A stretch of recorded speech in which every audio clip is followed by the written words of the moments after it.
Magandang hapon, Pilipinas. Kami ang inyong tagapagbalita. Ako po si Miss Karen Oyong. At Henry Uri. Sa detalye ng mga balita, humina na bilang severe tropical storm ang bagyong Paulo at ngayon ay nasa West Philippines na. Ayon sa update ng DOST Pag-asa, huling namataan ang bagyo sa katubigang sakop ng Santa Cruz, Ilocos Sur. Taglayan ng bagyo ang lakas na hangin aabot sa 110 km kada oras at bugso naman na hanggang 165 km kada oras. Kumikilos ito, pangaluran, hilagang kaluran sa bilis na 35 km bawat oras.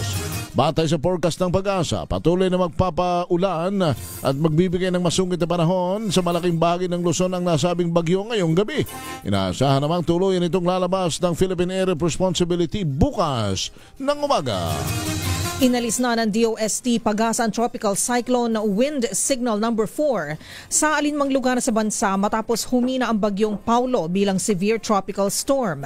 Sa latest bulletin ng Weather Bureau, nakataas ang signal number 3 sa mga sumusunod na lugar sa Luzon dahil sa bagyong Paulo. Ilocos Sur, La Union, southwestern portion ng Abra, western portion ng Kalinga, western portion ng Mountain Province, western portion ng Ifugao at sa Benguet. Signal number 2 naman sa southern portion ng Ilocos Norte, Pangasinan, nalalabing bahagi ng Abra, Kalinga, Mountain Province at Ifugao. Western portion naman ng Isabela, northwestern portion ng Quirino, northern and central portions ng Nueva Vizcaya at northernmost portion ng Nueva Ecija sa Caranglan. Habang nasa signal number 1 naman ang mga sumusunod na lugar.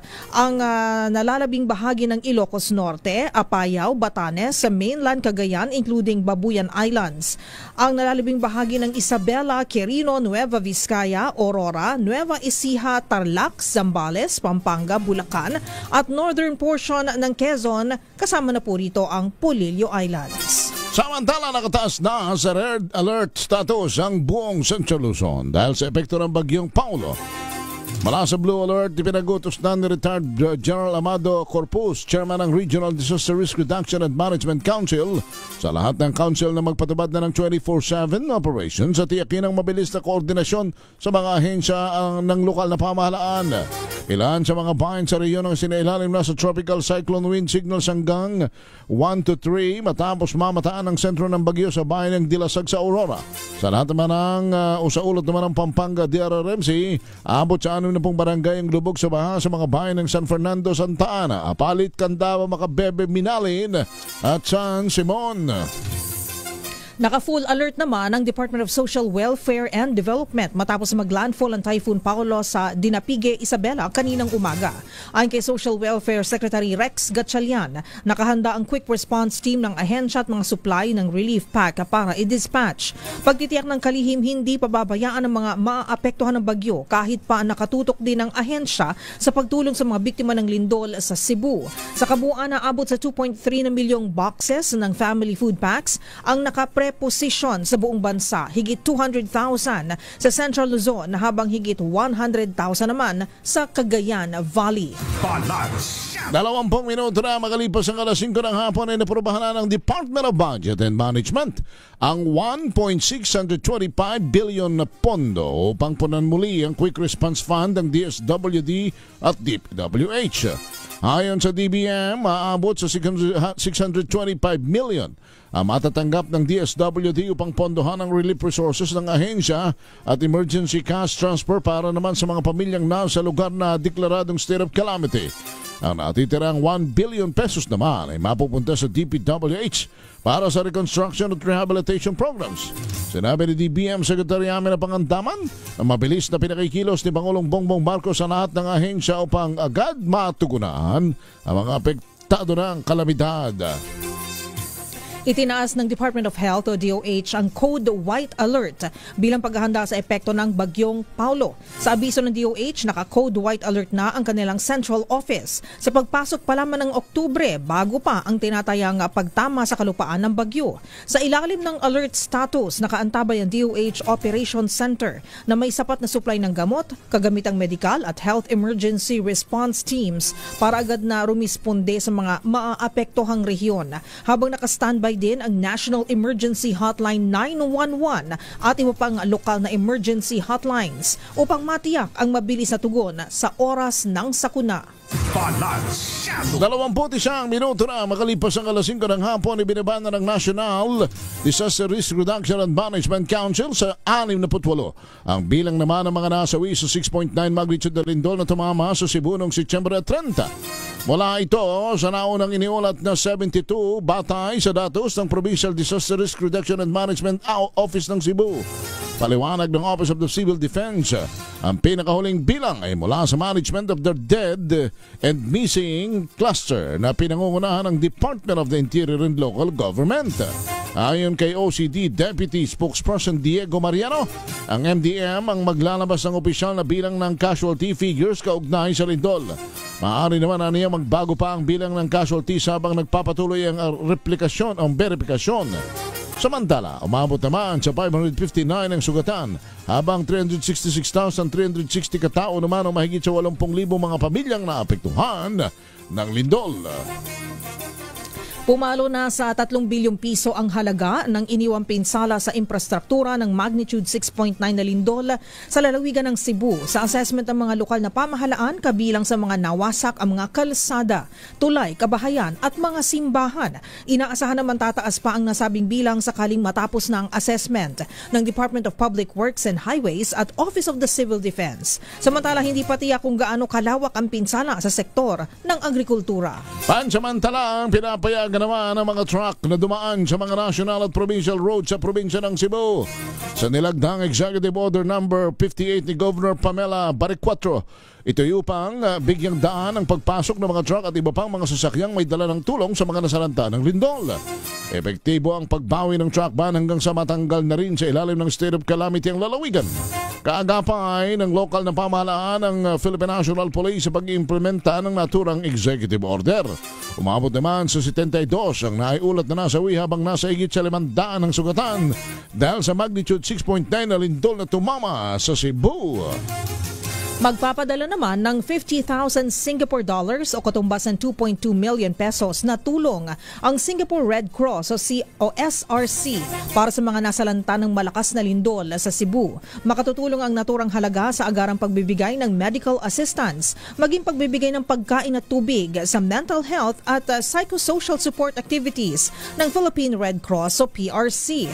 Sa pahayag ng SRC, nakikipag-ugnay na sila sa kanilang mga local humanitarian partners sa Northern Cebu para makapag-deploy at magpatayo ng mga water filters sa mga apektadong komunidad. Nakamonitor din ng disaster surveillance team ng SRC sa pananalasa naman ng Typhoon Paulo sa Northern Luzon ngayong araw upang paghandaan din ang pagbibigay pa ng karagdagang tulong. 25 minuto na makalipas ang alas 5 ng hapon, opisyal nang inalis sa roll of members ng mababang kapulungan si dating Bicol Congressman Saldico matapos formal na isumite ang kanyang pagbibitiw bilang kongresista.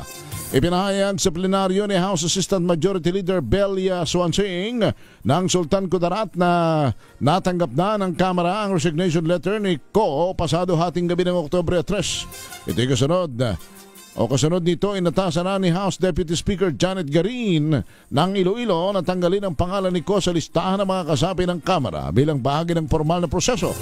Narito ang tinig ni na Congressman Swansing at Garin. For information of the body, we are in receipt of a letter from Representative Elizalde Esco of Ako Bicol Party List informing the House of his resignation as a member of the House of Representatives. In view of the resignation of Representative Elizalde Esco, the Secretary General is hereby directed to drop Representative Ko from the roll of members of the House of Representatives. So ordered. Natapos na ng Kamara ang sponsorship at plenary deliberation sa panukalang pondo ng iba't ibang government agency sa ilalim ng House Bill 4058 o ang 2026 General Appropriations Bill. Ayon kay Nueva Ecija Representative Michaela Swansing, 6.793 trillion pesos ang panukalang budget para sa fiscal year 2026. Pasado alas 12 kaninang madaling araw nang i-terminate ang deliberasyon kung saan huling sumalang ang lump sum funds. Sinabi Sabi rin ni Swansing, chair ng House Committee on Appropriations, na prioridad ng 2026 budget ang edukasyon, agrikultura, trabaho at kabuhayan. Nagsimula noong September 22 ang deliberasyon na para sa mga budget proposal ng iba't ibang ahensya ng gobyerno, habang itinakda sa October 10 ang period of amendments. Target ng Kamara na maipasa sa ikatlo at huling pagbasa sa October 13 ang 2026 GAB o yung General Appropriations Bill. Pakinggan po natin at panoorin si Micaela Swansing. For fiscal year 2026, we are proposing a total of 608.89 billion pesos for special purpose funds, or SPF. This represents 8.97% of the 6.79 trillion pesos total expenditure program. It is 81.995 billion pesos higher than the current year's level, or a 15.6% increase, underscoring our commitment to protect our people, meet our obligations, and sustain our country's growth momentum. Samantala, tiniyak ni House Speaker Faustino Boji D. III na ang bawat sentimo na paglalaanan ng pondo ay mapupunta sa mga programa ng gobyerno. Samantala, nakipagkasundo naman ang Department of Public Works and Highways sa Professional Regulation Commission na kansilahin na ang mga lisensya ng sangkot nilang opisyal sa mga ghost at substandard project. Ayon kay Secretary Vince Dizon, mahalaga ang kasunduan upang mapanagot ang mga opisyal at empleyadong dawit sa anomalya para hindi na maulit ang mga irregularidad doon. Dagdag pa ni Dizon, hindi lang ito tungkol sa pananagutan kundi pagbabantay din sa integridad at pagpapatibay sa mga proyekto ng DPWH sa mga darating na taon. Kaugnay nito, hiniling na ni Dizon sa PRC ang permanenteng pagkansela sa mga lisensya ni na dating DPWH District Engineer Henry Alcantara at iba pang empleyadong sangkot sa flood control scandal sa Bulacan. Inilipat na ng Department of Public Works and Highways o DPWH sa Philippine Competition Commission o PCC ang dalawang kaso ng umunoy bid manipulation para sa preliminary inquiry at posibleng pagsasampa ng kaso sa ilalim ng Philippine Competition Act. Ayon kay DPWH Secretary Vince Dizon, kabilang sa unang kaso ang Wawaw Builders, IM Construction, SYMS Construction Trading, St. Timothy Construction at ilang opisyal ng DPWH Bulacan 1st District Engineering Office. Ito dahil lumabas sa investigasyon ng Senado, Kamara, DPWH at Commission on Audit o COA na may irregularidad sa procurement ng ilang flood control projects sa Bulacan. Sa ikalawang kaso, iniugnay ang SunWest Incorporated at ilang opisyal ng DPWH Regional Office 4B sa Oriental, Mindoro dahil sa umunoy pagpapatuloy ng proyekto sa gitna ng mga irregularidad. Ayon sa PCC, ang mga natuklasan ay posibleng lumabas sa mga probisyon ng Philippine Competition Act laban sa bid rigging at collusion sa pagitan ng mga kontratista at opisyal ng pamahalaan. Kung mapapatunayang nagkasala, mananagot ang ilang opisyal ng DPWH at maaring magpataw ang PCC ng multa na mula 110 to 250 million pesos. Depende sa bigat at dami ng paglabag. 30 minuto na makalipas ang alas 5 ng hapon. Sumayin nyo na ang mga balita sa Balansyado. Kami ang inyong tagapagbalita. Ako po si Miss Karen Oyo at Henry Uri.